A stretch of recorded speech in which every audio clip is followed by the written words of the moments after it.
Kalau semuanya terasa mudah, kamu tidak akan pernah benar-benar memahami arti perjuangan.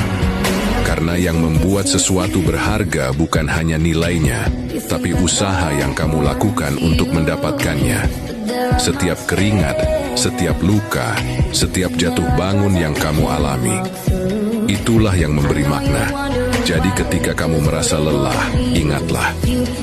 Justru disitulah nilai sejatinya terbentuk. Bertahanlah, karena sesuatu yang diperjuangkan dengan sungguh-sungguh akan terasa jauh lebih berarti. No one can